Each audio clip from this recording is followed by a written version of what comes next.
Welcome to Finance 331 Applied Investments. I'm going to give you a brief overview of the syllabus here in 3 parts. A little short video followed by you read the sections of the video here in perusal.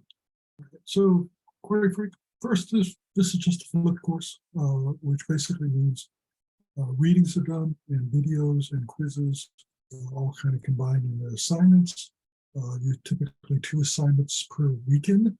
Due Sunday at midnight Central Time. And then when we go into class, don't expect a lot of lectures. There'll be some short lectures here and there to emphasize things, but we're going to do a lot of projects. We're going to do a lot of team projects, looking at things, trying to analyze things, basically applying what you learn outside the class and kind of, in a way, kind of doing homework in the classroom. I'm not sure I classify it as homework because it's not that tough.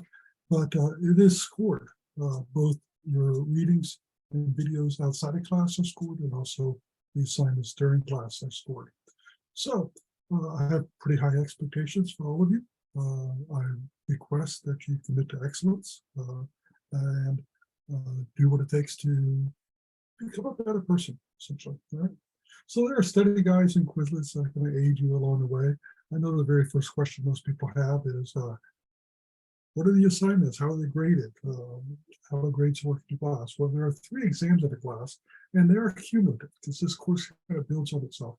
The first exam is likely to be 150 points, the second exam, 150, and the final exam, probably about double that, estimated 286 points.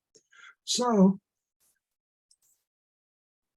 about 60% of the class is through these exams. Now, the first exam is going to be a combination of multiple choice questions and an essay question, maybe 2 short essay questions. The second exam will be all essay. That's probably the most important exam in the class in terms of gauging your learning. I believe that students study a lot differently when they have to write an essay for an exam. And they better understand the materials. That when you teach something, when you explain something, and you approach learning a lot differently than you do with a multiple choice exam, which mostly take a lot of times will just test recognition, unless it's a case study or something. The final exam is during final exam week, and I don't have time to grade all the essays, so that's likely to be all multiple choice, but some of the multiple choice questions are going to be like mini case studies that you kind of apply. The chapter readings and the videos that you do in perusal are worth 224 points. It is possible to get all of those points. In fact, I hope that most of you do, if not all of the points. So that would really be a boon to your score. There's going to be some in-class quizzes, about 33 quizzes, and in-class exercises, 3 to 5 points each.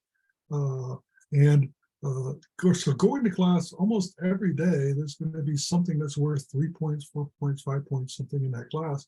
You don't want those to add up. 3 points equals 0.3% of your grade is 1,000 total points in the course. There's a questionnaire that you complete.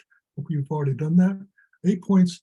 The 4 trials at WKU, I won't really discuss what that is. It's basically an in-class exercise that we do. That's worth 8 points. Also doing a discussion board post about the activities. There are 4 expand your comfort zone exercises that you do on your own, and then you do posting comments about them.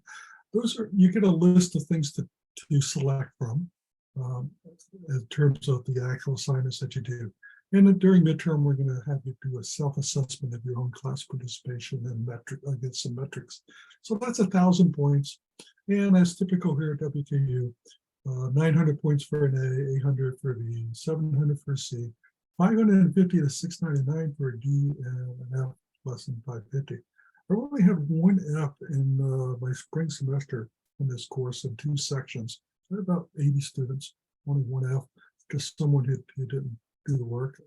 Had a couple of people who dropped out, probably midterm or so, on top of that. But gave out maybe 7 Ds. There were a lot of A's and B's, and however, don't expect that you're just going to easily get an A or B in this class. The exams do tend to be a little hard. So the goal here is that you really learn the material and also learn it for the long term. I'll stop there. Please review the readings to the extent you need to, and then we'll go on to another video.